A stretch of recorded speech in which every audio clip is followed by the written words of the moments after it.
Ya, pertemuan kita hari ini adalah terkait komponen lalu lintas.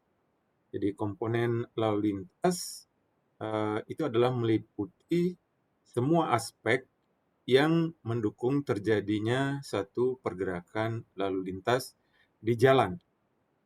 Jadi ada aspek prasarananya, kemudian ada aspek kendaraan beserta pengemudinya, kemudian ada aspek lingkungan jalan dan aspek peraturan. Jadi saya ilustrasikan sekali lagi terkait dengan permasalahan terjadinya kecelakaan lalu lintas. Misalnya sering terjadi kecelakaan lalu lintas di ruas Jalan Denpasar Gilimanuk. Kemudian kita evaluasi dulu ketika jalur Denpasar Gilimanuk itu sudah diidentifikasi menjadi jalur tengkorak. Bisa kita lihat di dalam laporan-laporan yang ada maupun media massa. Apa yang dianggap sebagai penyebab dari kecelakaan tersebut adalah pengemudi. Jadi 90% permasalahan kecelakaan lalu lintas di ruas Denpasar Gilimanuk adalah akibat faktor pengemudi. Ya, kelalaian dari pengemudi. Jadi itu yang dipersalahkan. Kemudian kenapa kemudian setelah dibuat shortcut kecelakaannya menjadi menurun? Artinya di sana ada aspek prasarana. Jadi ini yang seringkali juga diabaikan. Memang pengemudi itu akan dipengaruhi oleh kondisi prasarana. Bagaimana mungkin misalnya jalannya begitu penuh tanjakan tajam dan turunan curam, tikungannya juga yang tajam, kemudian pengemudinya uh, kemudian mengalami kecelakaan, dianggap pengemudinya yang lalai. Kemudian pengemudinya dia agak mengambil jalur ke kanan sedikit, pengemudinya yang salah.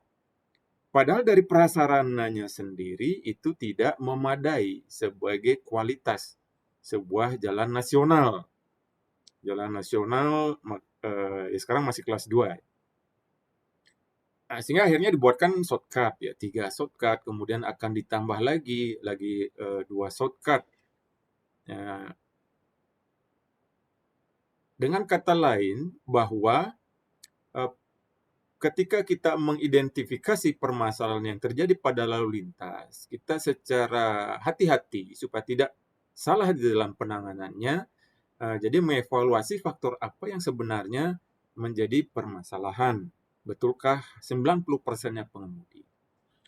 Jadi kalau saya melihat untuk jalan Denpasar Gilimanuk, justru faktor terbesarnya itu adalah geometrik jalannya yang tidak memadai sebagai sebuah jalan arteri nasional. Kita ambilkan contoh jalan bypass Topati Kusambwe, ya. Jadi jalan Ide Bagus Mantre. Jalan Ide Bagus Mantre itu sebelumnya menjadi katakanlah dalam tanda petik mesin pembunuh kedua setelah Denpasar Gilimanuk. Pada saat itu, jalan dari Topati Kusambwe itu masih satu jalur saja, jadi belum ada mediannya. Yang terbangun baru jalan di bagian utara saja, yang di selatan belum terbangun. Sehingga terjadi kecelakaan tinggi. Begitu kemudian jalan itu terbangun menjadi 4 lajur 2 arah beserta frontage road, kecelakaannya langsung menurun. Jadi artinya apa di sana? Jadi kita jangan selalu menyalahkan faktor pengemudi, tetapi juga pemerintah juga harus bijak melihat bahwa ada permasalahan prasarana yang mendasar di sana. Jangan sampai berusaha untuk seolah-olah menutupi kesalahan atau ketidakmampuan pemerintah untuk menyediakan jalan dengan kualitas yang memadai, kemudian hanya pengemudi saja dijadikan kambing hitam dari kesalahan. Jadi kalau kita melihat kembali kepada jalur jalan Denpasar Gilimanuk, pengemudi cenderung melanggar solid line. Kenapa? Ya karena pengemudi di sana di depannya dihadapkan pada berjejernya truk-truk barang dengan kecepatan rendah. Dengan kecepatan yang sulit untuk kemudian dilakukan penyalipan. Akhirnya pengemudi mengambil risiko, kemudian ke kanan menyalip, ya sering terjadi front to front collision, ditabrakan depan-depan. Yang salah siapa? Pengemudi. Karena pengemudi melanggar solid line. Padahal kesalahannya kapasitas jalan itu tidak memadai sebagai sebuah jalur arteri primer nasional. Demikian juga pada tanjakan yang curam ya, yang sudah dibangun shortcut itu sebelumnya, itu juga menjadi titik-titik lokasi kecelakaan lalu lintas. Sehingga seringkali dikritisi oleh para pengamat ya terkait keselamatan dari luar negeri yang menyebutkan, apakah Indonesia ini tidak peduli dengan keselamatan masyarakatnya? Berapa sih harga sebuah nyawa di Indonesia? Jadi sampai sempat pada waktu itu banyak komentar-komentar yang seperti itu. Karena dilihat kejadian kecelakaan terus bertambah, tetapi kemudian penanganannya yang dianggap masih sangat lambat.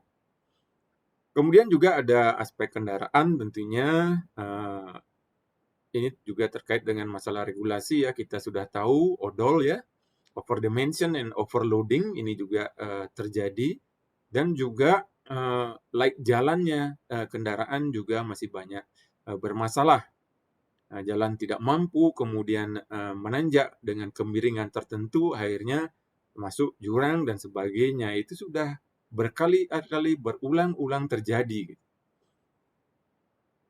Sehingga ini dianggap bahwa pemerintah cukup lambat untuk mengantisipasi hal tersebut. Nah, sekarang akhirnya dibuatkan rencana jalan tol ya dari Gilimanuk ke Mengwitani. Jadi tentu ini akan dapat mengurangi kecelakaan, diharapkan mengurangi kecelakaan dengan menyediakan fasilitas prasarana jalan yang sesuai dengan batas yang diharapkan.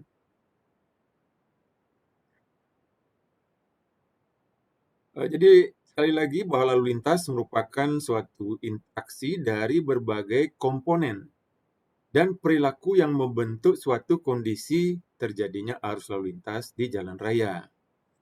Jadi 4 komponen utama itu, yang pertama pemakai jalan, road user.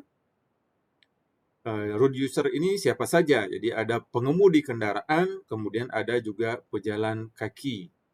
Ada juga pengguna kendaraan tidak bermotor, pedagang kaki lima, dan sebagainya.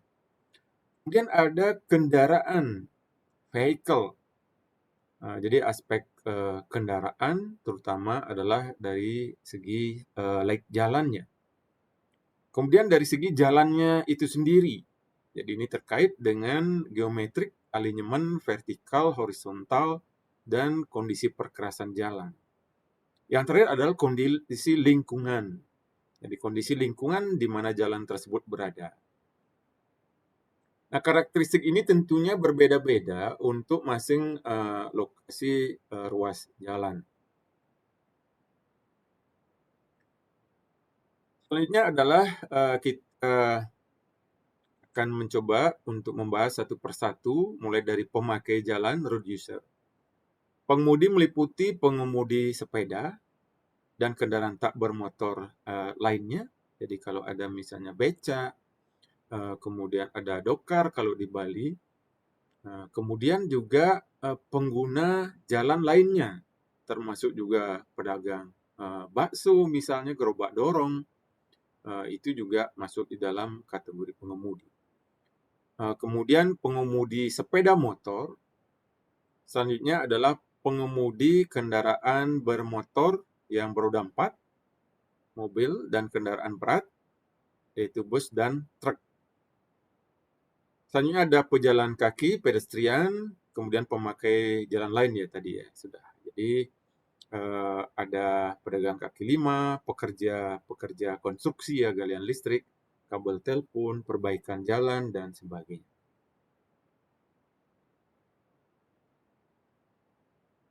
Faktor manusia. Jadi manusia ini merupakan faktor yang paling tidak stabil dalam kondisi lalu lintas.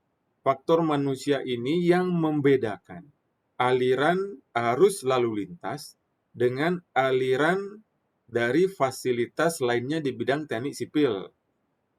Jadi misalnya adalah aliran air dalam suatu drainase. Sama-sama aliran ya. Ini adalah aliran kendaraan, Ini kemudian aliran air, apa kemudian bedanya?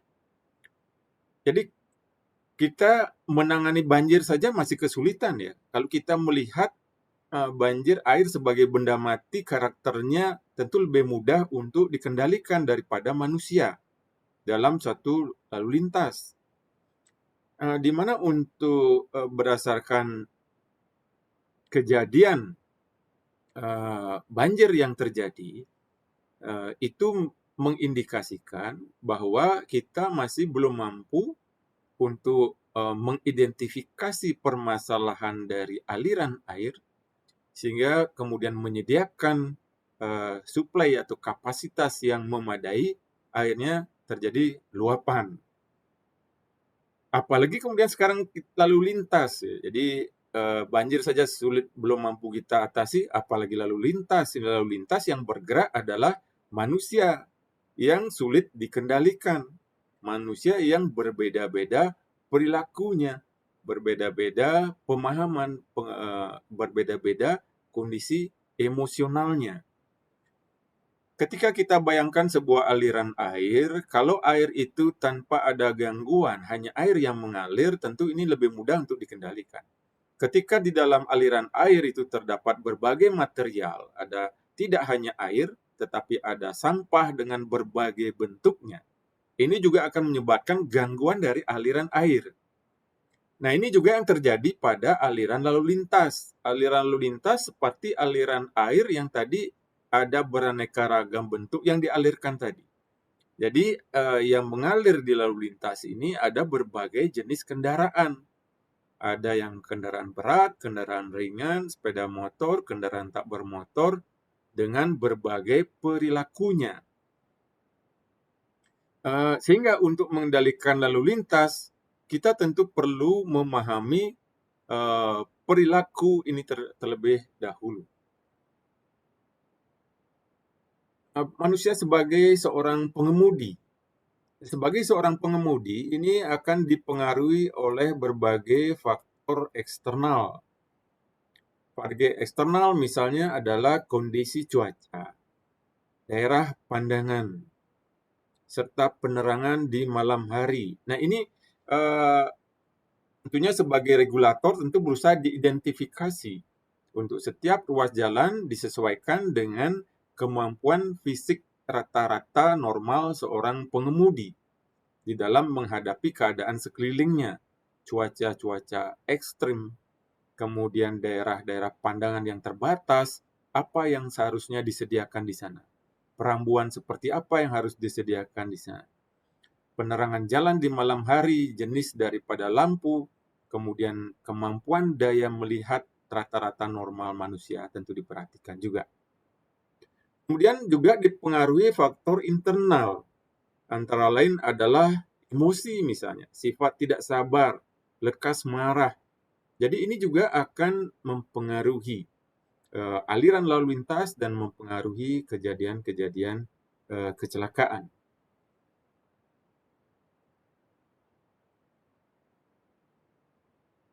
Kemudian juga permasalahan dari kebiasaan ya. Seorang pengemudi yang sudah hafal ya, misalnya dia sudah supir Jawa Bali, dia sudah hafal dengan medan yang dilaluinya. Tentu akan berbeda dengan orang yang baru pertama kali bergerak dalam lintasan Jawa Bali. Medannya belum dikenal dan sebagainya. Kemudian selain faktor di atas, faktor lain juga mempengaruhi perilaku manusia adalah sifat perjalanan. Apakah perjalanan itu bekerja, rekreasi, hanya berjalan-jalan, serta faktor kecakapan, kemampuan, dan pengalaman mengemudi. Kalau misalnya untuk rekreasi, cenderung pergerakan itu akan terjadi secara santai, ya, bergeraknya perlahan. Kalau pergerakan bekerja, cenderung pada awal adalah kejadiannya, pergerakannya adalah tergesa-gesa. Perilaku dari manusia ini juga mempengaruhi kondisi di jalan. Misalnya begini, Secara umum, kalau kita melihat kondisi tingkat pelayanan jalan A, ini jalan A seharusnya kecepatannya 80 km per jam. Tapi kalau kita survei kondisi real, pada saat kondisi lengang, orang berjalannya banyak yang santai karena tidak ada sesuatu yang dikejar. Jadi justru pergerakannya lambat. Sehingga kalau kita mengukur kecepatan lalu lintas pada kondisi tingkat pelayanan A, ini tidak cocok ya dengan logika aturan yang ada. Jadi tingkat pelayanan A kecepatan di atas 80, tingkat pelayanan B kecepatan 60, 80 misalnya. Jadi ini tidak mencerminkan. Demikian juga kalau kita mengukur free flow speed ya, kecepatan arus bebas. Jadi kecepatan kendaraan pada saat tidak terhalang oleh kendaraan lainnya di jalan. Coba kita misalnya mengukur volume lintas saat dini hari. Dini hari lintas itu masih sepi. Kemudian yang bergerak lalu volume lintasnya masih sedikit kendaraan. Tetapi berjalannya juga pelan-pelan. Jadi ini tidak mencerminkan. Berbeda kondisinya pada kondisi rush hour ya. Jadi pada kondisi-kondisi jam puncak di mana orang tergesa-gesa menuju ke tempat tujuan, maka orang cenderung akan berkecepatan tinggi. Kemudian sistem indera. Jadi sistem indera ini juga perlu kita pahami dengan baik. Seperti misalnya sistem komunikasi. Jadi adanya proses pemancaran sinyal indera ke dari organ-organ indera untuk mengkoordinasikan, memberi penilaian sebelum kemudian timbul reaksi melalui otot bagian tubuh. Jadi ini memang terlalu teoritis ya. Tetapi ini juga perlu kita pahami. Seperti misalnya, kenapa sih di sebuah simpang bersinyal perlu ada nyala kuningnya? Kenapa sih di sebuah simpang bersinyal perlu dipasang counternya? Jadi ini juga akan mempengaruhi, termasuk juga nantinya adalah besarnya rambu-rambu yang harus dipasang ya. Jadi rambu dipasang antara jalan arteri, jalan kolektor, jalan lokal berbeda ukurannya. Jadi kenapa? Jadi karena adanya sistem indera manusia. Jadi kemampuan manusia terutama dari sisi penglihatannya.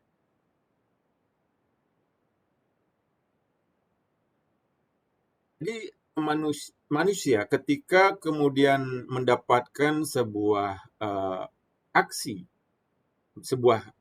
sampai menimbulkan reaksi dari aksi yang ada. Jadi misalnya melihat nyala lampu merah. Dari melihat nyala lampu merah sampai kemudian mengerem kendaraan, nah ini juga yang perlu diperhatikan. Sehingga akan mempengaruhi berapa sih idealnya nyala waktu kuning di satu simpang bersinyal. Demikian juga nantinya respon terhadap suara, sentuhan, cahaya, dan sebagainya. Itu juga akan perlu diperhatikan. Jadi ini kembali di penglihatan, saya kira tadi sudah juga diuraikan, kemampuan penglihatan manusia, kemudian kemampuan pendengaran. Ini juga antara lain sebabnya kenapa kendaraan listrik itu bermasalah dari sisi suaranya ya. Jadi karena kendaraan listrik tidak mengeluarkan suara. Jadi ini juga berbahaya dari aspek keselamatan.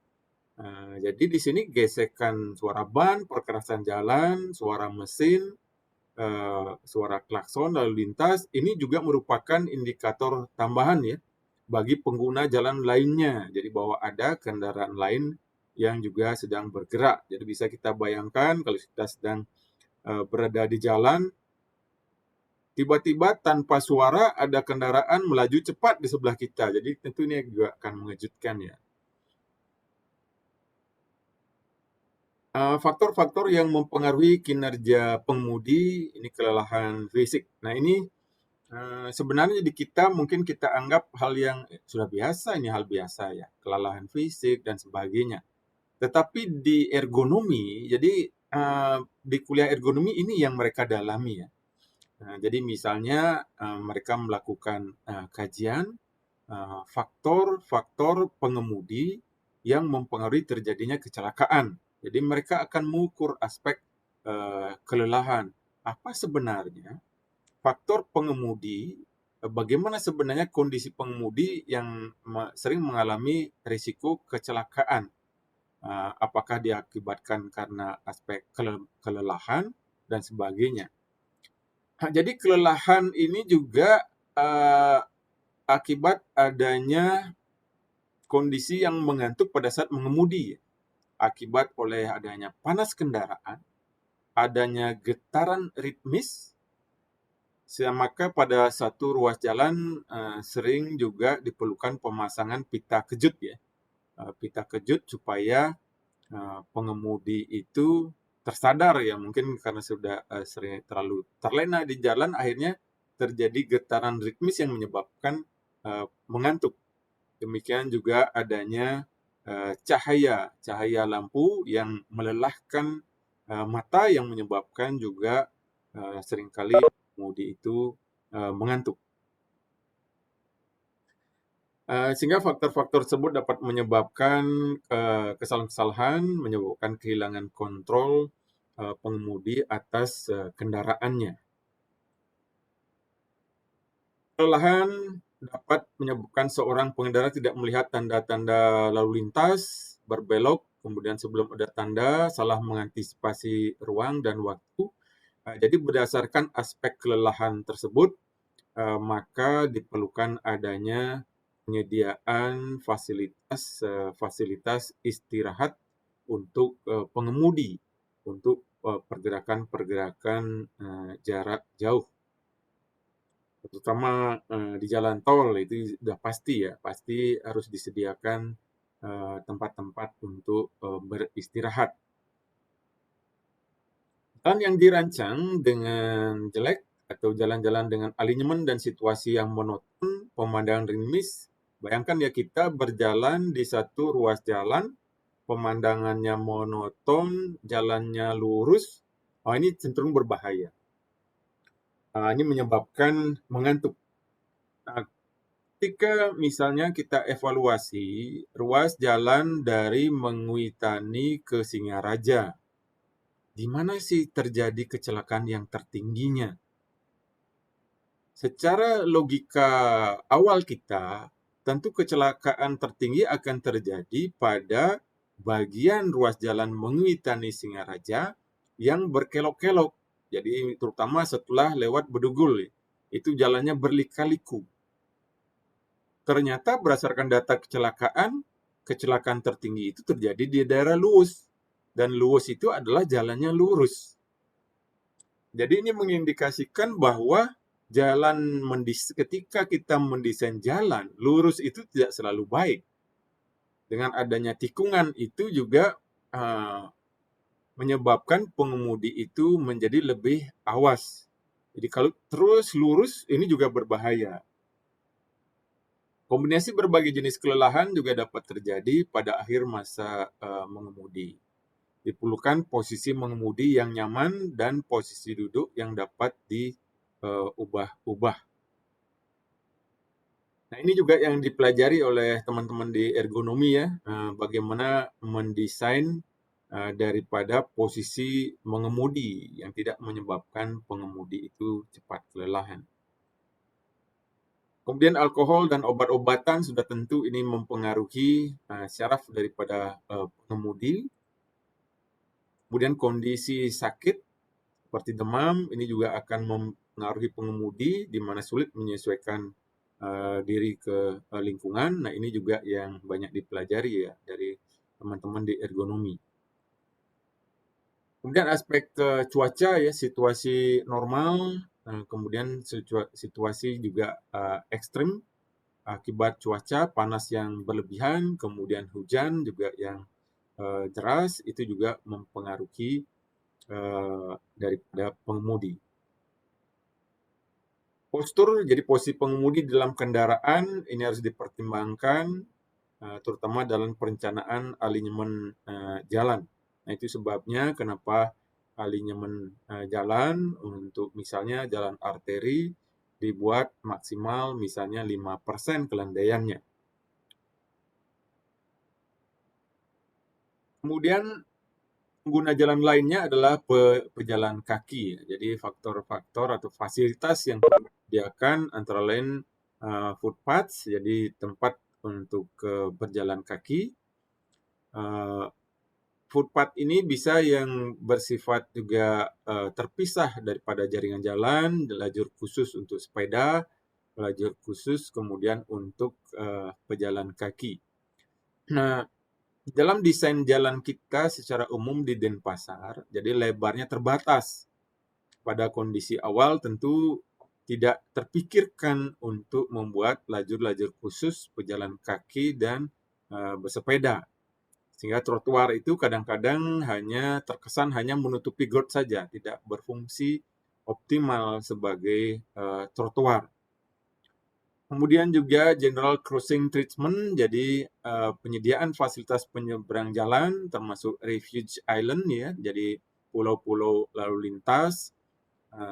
Kemudian juga adanya pedestrian fencing, jadi adanya pagar-pagar pejalan kaki.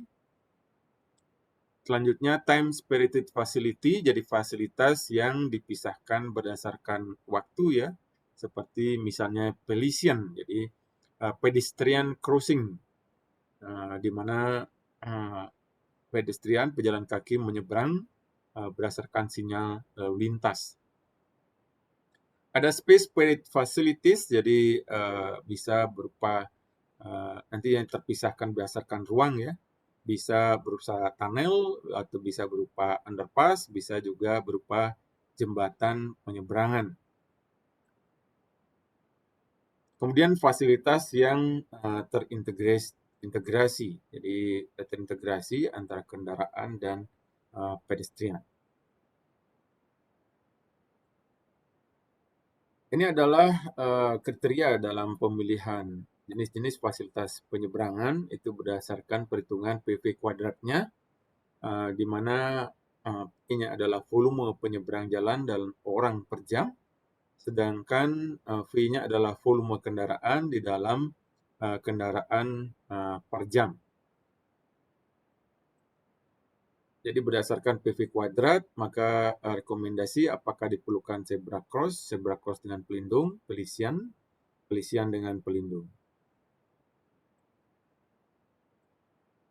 Nah, kalau digambarkan secara grafik, jadi kira-kira seperti ini, jadi jumlah orang penyeberang per jam, jumlah kendaraan dua arah per jam, kemudian ditarik ke atas, ini ditarik ke kanan, sehingga ketemulah apa fasilitas dari penyeberangan yang diperlukan.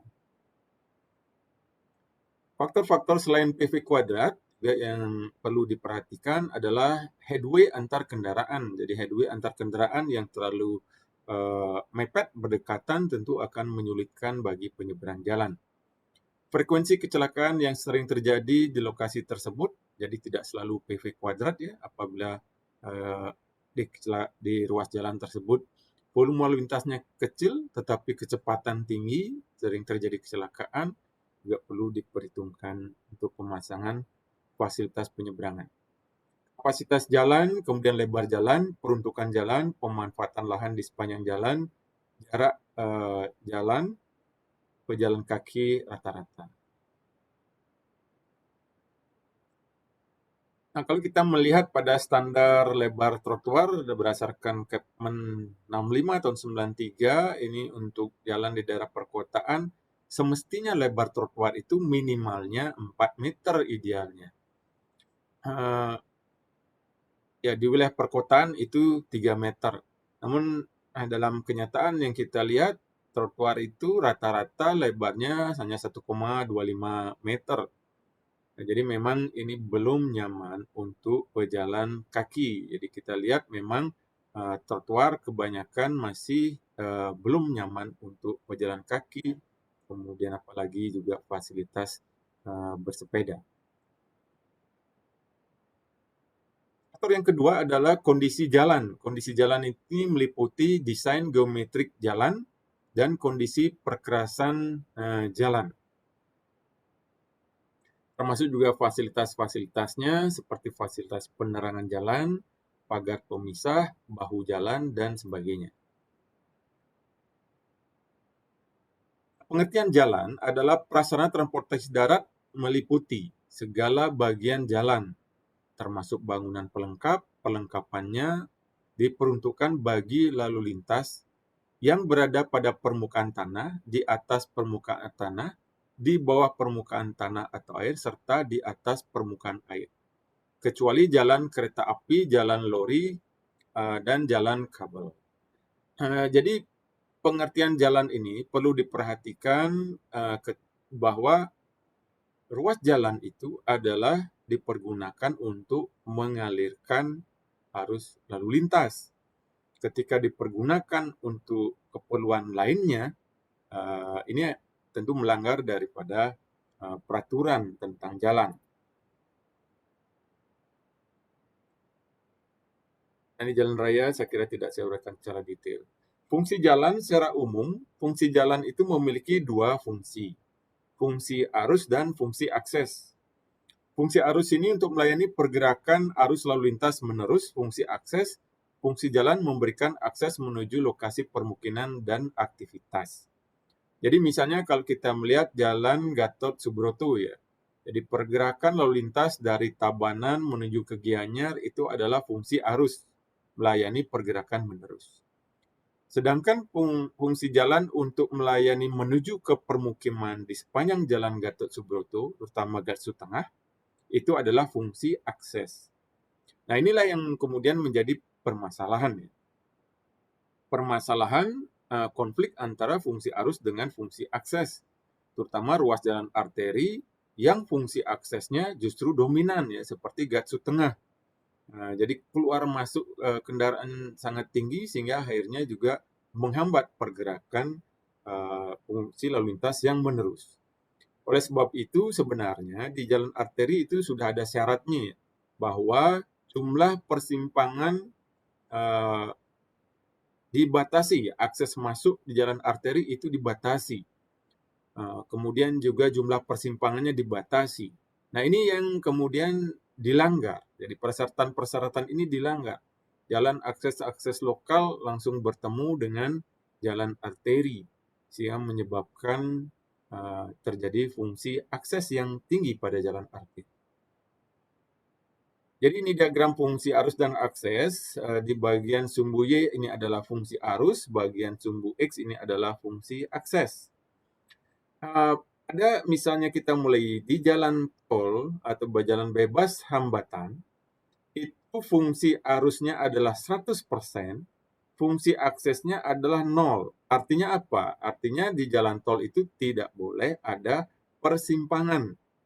Jadi persimpangan hanya boleh ada di ujung-ujungnya. Ya.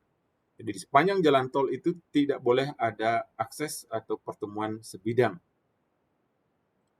Kemudian pertemuan sebidang di ujung-ujungnya setelah keluar tol. Jadi ketika bertemunya di jalan tol, dia harus tidak sebidang. Selanjutnya adalah jalan arteri. Di arteri kita lihat fungsi arusnya tinggi ya, sekitar 90%, fungsi aksesnya ini rendah, sekitar 10%.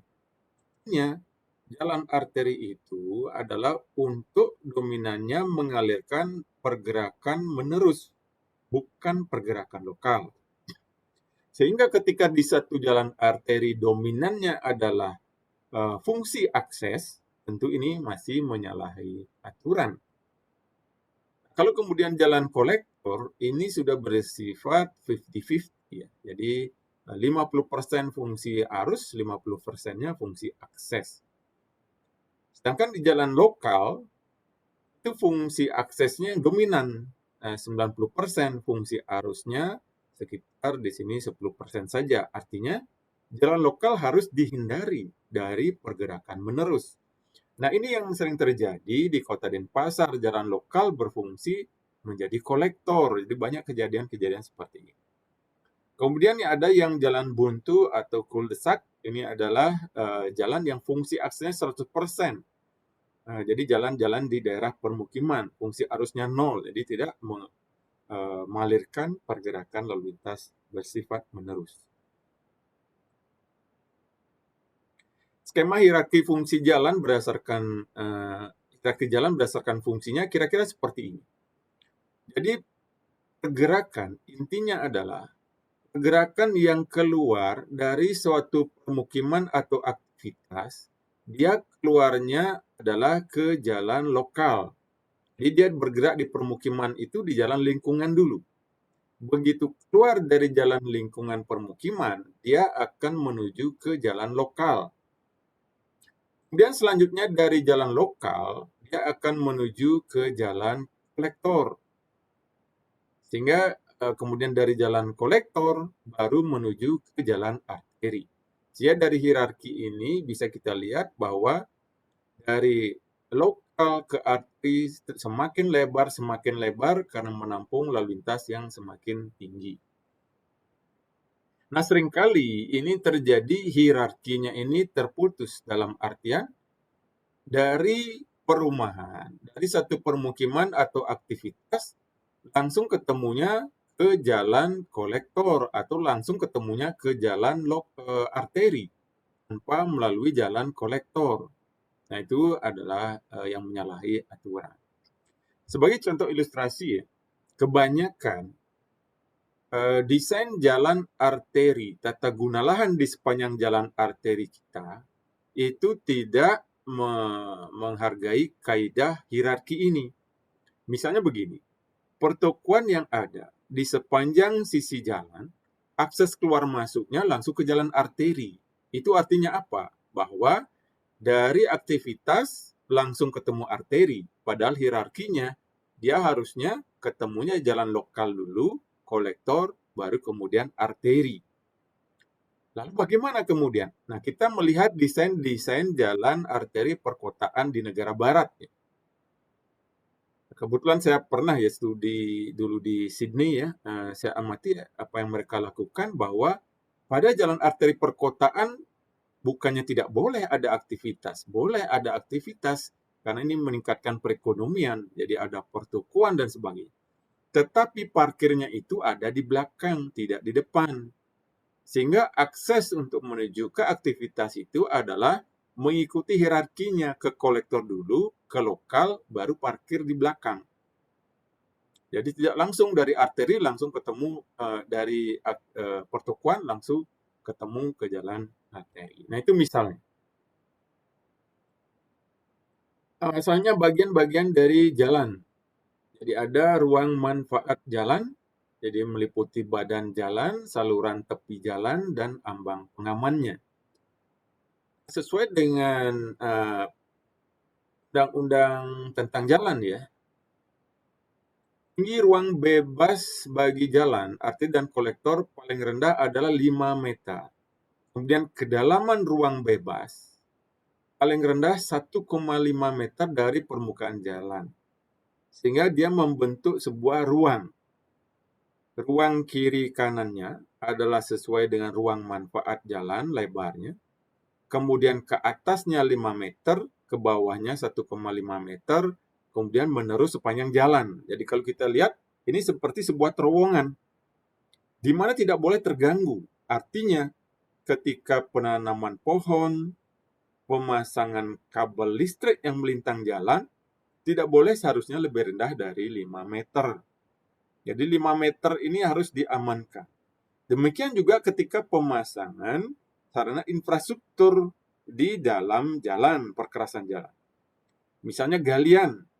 Jadi galian untuk kabel listrik itu seharusnya tidak boleh kurang dari 1,5 meter kedalamannya. Karena 1,5 meter ini masih masuk ke dalam ruang jalan.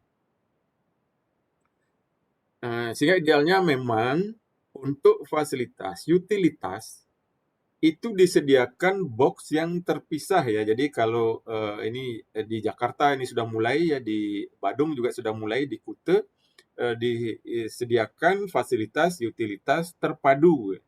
Apakah itu nanti menjadi satu dengan di trotoar atau antara trotoar dengan jalan. Nah, ini di negara barat sudah biasa seperti ini ya. Ketika mereka mendesain jalan, sekaligus juga jalan itu berfungsi untuk utilitas sehingga dipisahkan dari perkerasan jalan. Sehingga bagian kiri kanan di luar perkerasan jalan itu adalah utilitas, kemudian trotoar dan fasilitas bersepeda. Sehingga ketika orang membongkar jalan untuk masang pipa, tidak perlu membongkar perkerasan jalan yang menghambat lalu lintas. Jadi cukup dia membuka box-box yang ada, jadi box-box pemeriksaan yang ada, kemudian memasang. Nah, ini kapan kita seperti ini? Jakarta sudah mulai ya. Jakarta sudah mulai membuat seperti Jalan Sudirman itu sudah dibuat box-box utilitas, kemudian di Kute sudah mulai dibuat box utilitas. Nah, sekarang di Ubud juga sudah mulai ya dibuat box utilitas. Jadi kabel-kabel yang di atas semua sudah dibawa ke bawah semua. Ruang milik jalan terdiri dari ruang manfaat jalan dan sejalur tanah tertentu di luar ruang manfaat jalan. Jadi tidak selalu ruang manfaat jalan itu lebarnya sama dengan ruang milik jalan. Jadi tergantung kepada kemampuan pemerintah untuk membangun infrastrukturnya. Apabila ruang milik jalan pemerintah sudah memiliki anggaran yang mencukupi, tentu biasanya ruang manfaat jalan ya selebar dari ruang milik jalan tersebut. Ruang milik jalan ini paling sedikit memiliki lebar untuk jalan bebas hambatan 30 meter, jalan raya 25 meter, jalan sedang 15 meter, jalan kecil 11 meter. Jadi kita mensyukuri salah satu contoh jalan arteri yang ideal. Itu adalah di luar jalan tol ya, jalan arteri yang ideal, yang non-tol. Jalan bypass Topati Kusambo itu salah satu jalan ideal yang kita miliki. Seandainya saja jalan dari arah Denpasar ke Gilimanuk itu seperti jalan Topati Kusambo atau bypass Ide Bagus Mantre, tentu kecelakaan ini bisa dikurangi. Jadi dipisahkan oleh median dengan jalan relatif datar dengan adanya shortcut. Nah, jalan bypass Topati Kusambo juga lebar ROW-nya itu ruang milik jalan ROW ya, right of way, itu 40 meter. Jadi sehingga bisa menyediakan juga frontage road. Nah, saat ini yang kita lihat di Jalan Denpasar Gilimanuk tidak memiliki yang namanya frontage road. Jadi karena lebarnya terbatas, sehingga kita lihat bahwa banyak sekali aktivitas di sepanjang Jalan Denpasar Gilimanuk seperti sekolah, pertokoan, di mana pejalan kakinya kadang-kadang berjalan di bahu jalan atau di pinggir jalan. Jadi ini sangat berbahaya dari segi keselamatan. Soalnya ruang pengawasan jalan, jadi merupakan ruang tertentu, ruang milik jalan yang penggunaannya ada di bawah pengawasan penyelenggara jalan. Paling sedikit ukurannya untuk jalan arteri primer 15 meter, jalan kolektor primer 10 meter, dan seterusnya. Nah, ini adalah bagian-bagian secara diagramatis, bagian-bagian dari ruang manfaat jalan. Jadi ruang yang dimanfaatkan untuk jalan ya, mulai dari saluran tepi kiri kanan, side ditch ini, dari side ditch saluran tepi kiri sampai saluran tepi kanan, itu adalah ruang manfaat jalan. Jadi ruang yang dimanfaatkan untuk jalan. Sedangkan patok-patok ROW-nya, jadi kita lihat ini garis putih, ini menunjukkan patok ROW, jadi right of way, sesuai dengan sertifikat jalannya. Ini merupakan ruang milik jalan. Kemudian ruang pengawasan jalan. Jadi ruang pengawasan jalan dengan lebarnya tertentu, ya paling tidak itu adalah selebar sempadan jalan. Jadi sempadan jalan kita lihat juga banyak yang dilanggar ya, di mana sempadan jalan tentu lebarnya dari setengah badan jalan dari tepi perkerasan jalan. Kalau kita lihat dari bypass Topati Kusambo ya, bypass Topati Kusambo lebarnya 40 meter. Artinya apa? Dari tepi perkerasan jalan, 20 meternya baru boleh ada bangunan. Nah, jadi ini seharusnya diperhatikan juga oleh pemerintah ya pada saat mendesain jalan. Nah, sekarang akhirnya yang terjadi apa? Jadi tidak ada sempadan jalannya sudah banyak dilanggar di sepanjang bypass Topati Kusambur. Geometrik jalan, desain geometrik jalan mencakup 3 aspek utama, yakni potongan melintang, alignment horizontal, dan vertikal. Nah, ketiga aspek ini harus dikoordinasikan sehingga lalu lintas bergerak secara aman dan lancar. Potongan melintang jalan mencakup perkerasan jalan, bahu jalan, median, trotoar, saluran drainase, serta aspek super elevasi jalan. Alignment horizontal mencakup lengkung horizontal, lengkung lingkaran, lengkung peralihan, maupun kelandian relatif. Alignment vertikal mencakup aspek lengkung cembung, cekung, kelandian maksimum, landai kritis, dan jalur pendakian.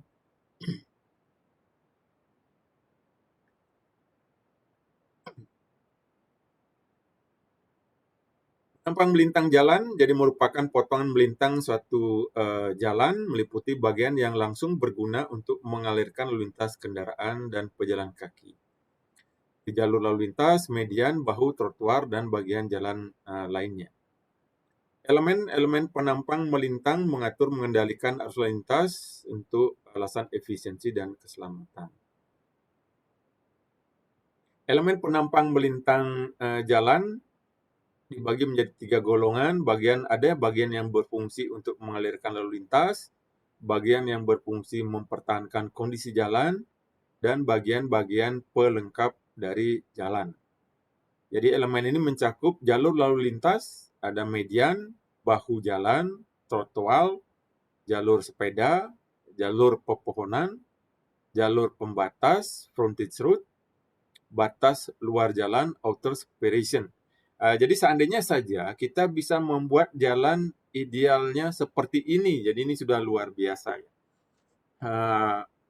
Ya kebanyakan ini permasalahan kita, jadi pemerintah mampu membebaskan lahan, lebarnya terbatas, sehingga kita sulit untuk membuat desain jalan yang ideal.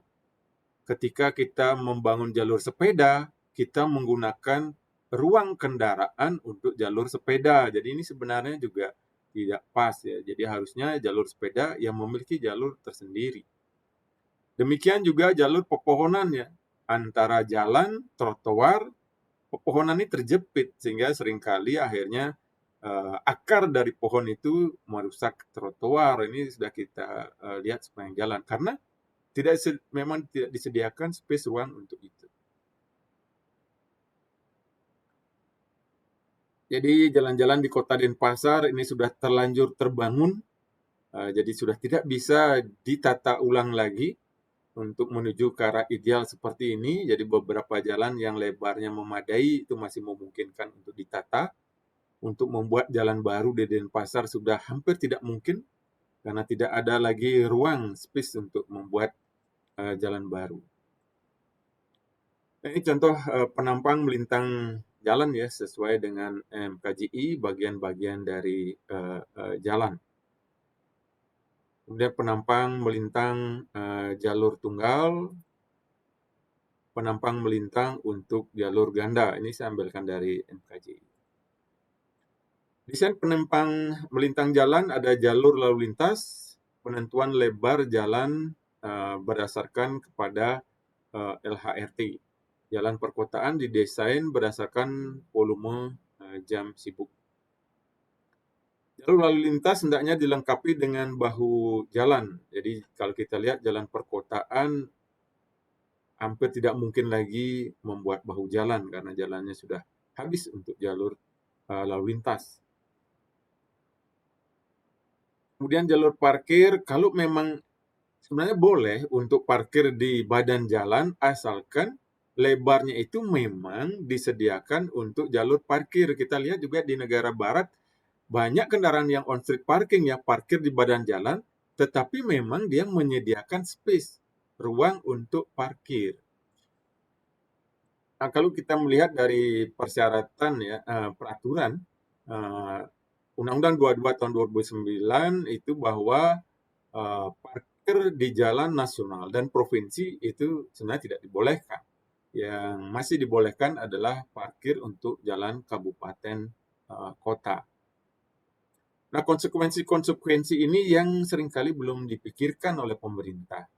Kemudian ketika street parkir tidak dibolehkan di jalan nasional dan jalan provinsi, lalu kemudian parkirnya di mana? Jadi ini kewajiban pemerintah tentu menyediakan kantong-kantong parkir. Nah, ini yang belum diupayakan. Nah, sebagai contoh ya, Jalan Teku Umar dulu sempat sebenarnya dirancang sebagai jalan percontohan. Rencananya akan paling tidak mengikuti seperti Malioboro, jadi jadikan koridor Malioboro, jalan uh, Teku Umar ya. Tapi kenyataannya saya tidak tahu kenapa tidak bisa diimplementasikan. Kemungkinannya ini sangat tergantung juga dari pimpinan daerah ya.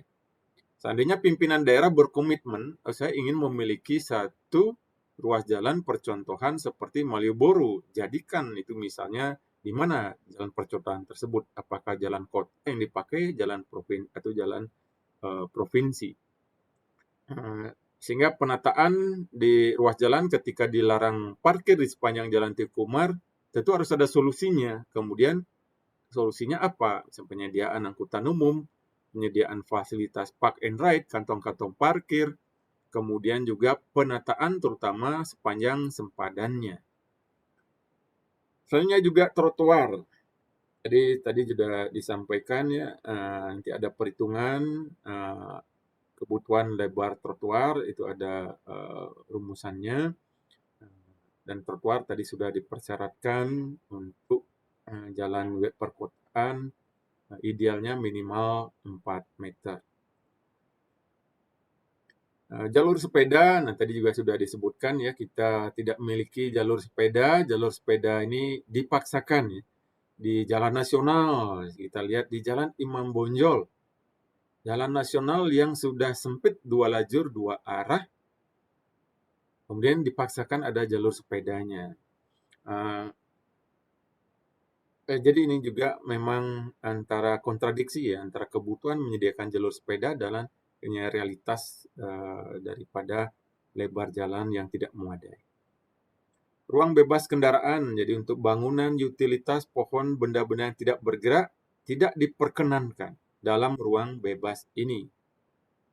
Jadi itu tadi sudah disampaikan ya, ruang bebas itu ada kedalaman, kemudian ketinggiannya itu harus kosong. Tidak boleh ada iklan yang kemudian menjorok ke jalan, tidak boleh ada pepohonan yang kemudian merintangi sepanjang dari ruang milik jalan, tidak boleh ada kabel-kabel yang melintang di sepanjang ruang milik jalan tersebut. Nah, ini adalah standar tipe jalan dan penampang melintang untuk jalan 2/2 UD dan sebagainya. Ini saya tidak uraikan detail, ini ada di MKJI. Alignment longitudinal, desain as alignment longitudinal dikembangkan untuk kenyamanan perjalanan sesuai dengan kecepatan rencana. Nah, ini untuk alignment longitudinal saya tidak uraikan secara detail ya, ini di teknologi perkerasan jalan juga akan dibahas geometrik jalan.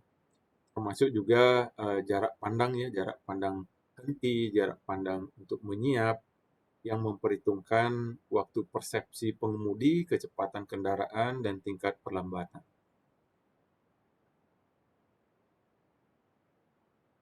Jarak pandang menyiap, nah ini juga saya tidak uraikan secara detail ya. Nanti ini akan didapatkan di teknologi perkerasan jalan yang juga nanti membahas terkait geometrik jalan. Ini saya kira sudah didapatkan secara lebih detail juga di S1. Kecepatan maksimum yang pengaruhi jari-jari lengkung, super elevasi, jalan pada tikungan. Jadi silakan nanti direwind kembali untuk materi-materi di S1 terkait dengan alignment horizontal dan vertikal. Termasuk juga pelebaran di daerah tikungan dan sebagainya. Airnya vertikal, ada bagian lurus dan bagian lengkung. Kemudian ada PI-nya ya, point intersection-nya, vertical intersection-nya. Jadi ini adalah bagian cekungan, kemudian ini bagian cembung, kemudian ada persyaratan-persyaratan kelandaian jalan yang harus diperhatikan. Kelandaian jalan, kelandaian maksimum yang diizinkan, misalnya mobil penumpang dapat menghadapi kelandaian sampai 15% dan mudah mendaki pada kelandaian 10%. Kelandaian ini sudah ada persyaratannya juga ya untuk jalan arteri, jalan kolektor, itu jalan lokal, persyaratan maksimalnya juga sudah ada. Termasuk panjang landai kritis, kemudian kelandaian minimum, dan sebagainya. Selanjutnya klasifikasi daripada jalan berdasarkan fungsinya dibedakan atas jalan arteri, jalan kolektor, jalan lokal, dan jalan lingkungan. Jadi nanti dibedakan ya, klasifikasi jalan ada berdasarkan fungsinya, berdasarkan statusnya, jadi kan jangan terbalik-balik nantinya. Ketika ditanyakan klasifikasi jalan berdasarkan statusnya, nanti jawabannya arteri, kolektor, lokal. Itu adalah berdasarkan fungsinya. Sedangkan berdasarkan statusnya ada jalan nasional, jalan provinsi, jalan kabupaten, jalan kota, dan jalan desa. Jadi jalan nasional, jalan yang menghubungkan ya antara pusat ibu kota provinsi dengan ibu kota provinsi lainnya, itu adalah jalan nasional. Jadi jalan yang menghubungkan dari ibu kota provinsi Bali Denpasar dengan Surabaya itu adalah jalan nasional.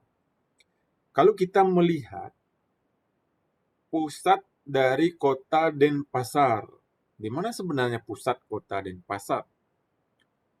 Dulunya yang menjadi pusat dianggap titik nolnya kota Denpasar itu adalah patung catur muka. Sehingga dulunya Jalan Gajah Mada itu adalah jalan nasional.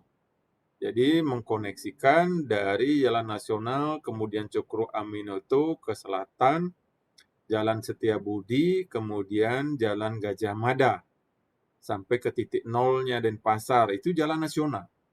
Nah sekarang Gajah Mada ini menjadi jalan kota, statusnya turun menjadi jalan kota. Kita melihat permasalahannya di mana. Jadi adanya terputus jalan nasionalnya. Dari Jalan Setiabudi langsung ketemu jalan kota. Setelah melewati jalan kota, baru ketemu dengan jalan nasional, Jalan Imam Bonjol, yang merupakan jalan kolektor nasional. Nah, jadi terputus di Jalan Gajah Mada ini. Sehingga perlu dirapikan. Ya. Jadi jalan di Kota Denpasar berdasarkan statusnya ini masih perlu dirapikan. Termasuk juga fungsi jalan seperti ya Jalan Hasanuddin, kemudian ini fungsinya Jalan Hasanuddin ini fungsi apa? Hasanuddin, Tamrin, dan seterusnya.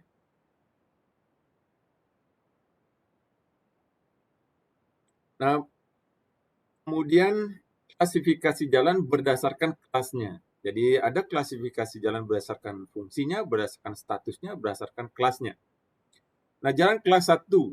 Jadi jalan kelas 1 ini lebarnya 2,5 meter, yang dilalui kendaraan bermotor dengan ukuran maksimal 2,5 meter, panjang maksimal 18 meter, kemudian tinggi maksimal 4,2 meter, MST-nya maksimal 10 ton.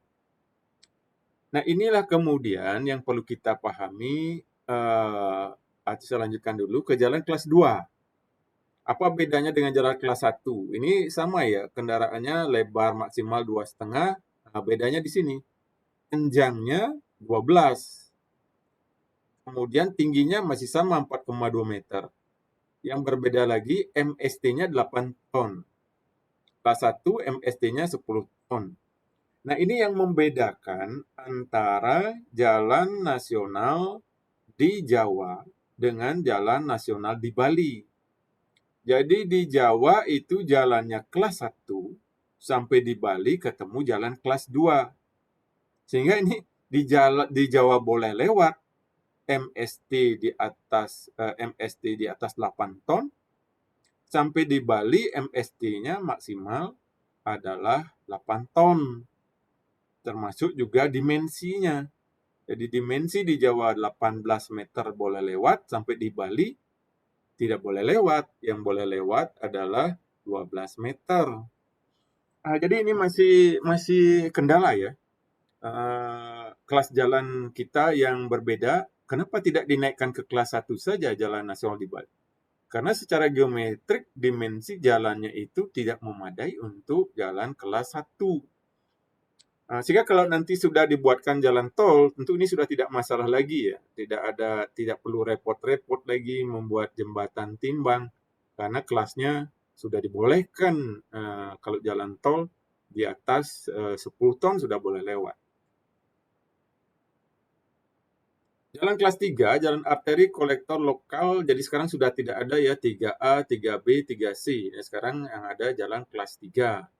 Jadi dimensinya berbedanya panjang, lebarnya hanya 2,1 meter, kemudian panjang 9 meter, tinggi 3,5 meter, MST 8 ton. Jadi MST-nya masih sama, jalan kelas 2, 8 ton. Nah, jalan kelas khusus, jadi ini jalan tol ya, jalan bebas hambatan. Ini boleh dilalui, ini sama dengan jalan kelas 1 dimensi kendaraannya, tetapi MST-nya boleh lebih dari 10 ton.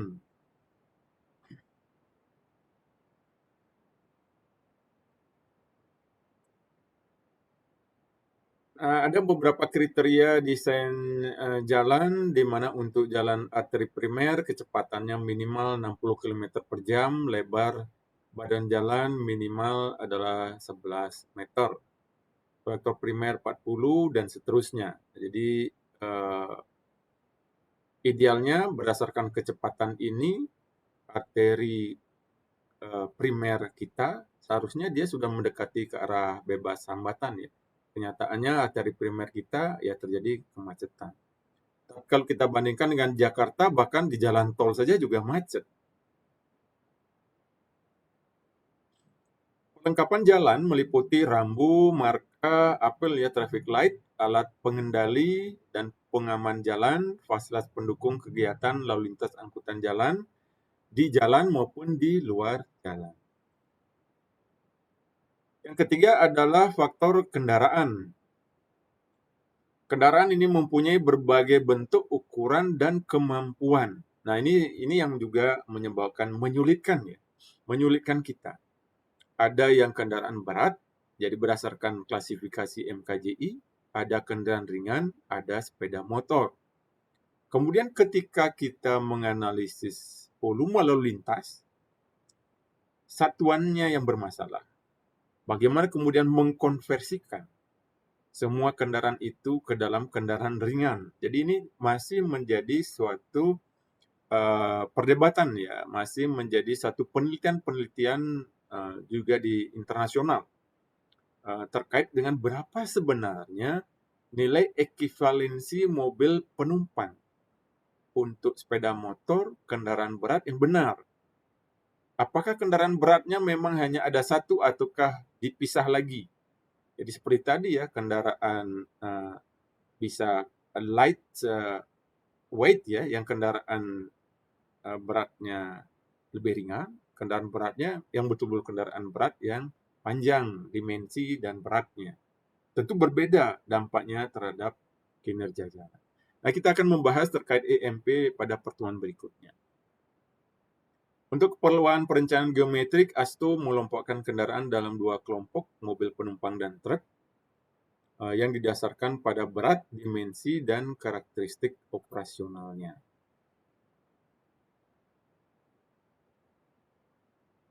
Kemudian klasifikasi kendaraan ringan seperti van dan pick-up. Untuk di lalu lintas, kita tentunya mendasarkan kepada klasifikasi dari MKJI. Sedangkan KPU-an mungkin pengklasifikasiannya itu berbeda, seperti membedakan menjadi truk trailer, semi trailer, dan sebagainya. Sedangkan MKJI yang kita kenal kendaraan berat. Nah, kendaraan berat ini sebenarnya bermacam-macam dan dampaknya terhadap kinerja tentu sebenarnya berbeda antara truk, trailer, semi trailer tentu akan berbeda. Bus juga demikian, bus sedang, bus besar itu dampaknya berbeda, tetapi ini masih dipukul rata di MKJI EMP. Di Indonesia, ukuran kendaraan ditetapkan lebar maksimum 2,25 meter, tinggi maksimum 3,5 meter. Sedangkan berat maksimum ini berdasarkan kekuatan jembatan yang dilalui serta kekuatan mesinnya. Kemudian yang terakhir ya aspek lingkungan. Jadi terkait lingkungan jalan, USHCM membagi lingkungan jalan menjadi daerah CBD, industrial, residensial. Sedangkan MKJI membedakan lingkungan jalan berdasarkan ukuran kota atau city size-nya. Jadi yang lingkungan jalan ini membedakan nanti terkait analisis kinerjanya. Untuk USHCM, daerah CBD berbeda lagi analisisnya dengan daerah industrial dan dengan daerah residensial. Sedangkan MKJI tidak membedakan antara CBD, industrial, dan residensial, tetapi berdasarkan ukuran kota. Jadi ada ukuran kota yang kecil, sedang, kemudian ukuran kota besar. Apa kemudian yang membedakan ukuran kota ini? Apa bedanya ukuran besar dengan ukuran sedang? Jadi yang membedakan adalah perilaku lalu lintasnya.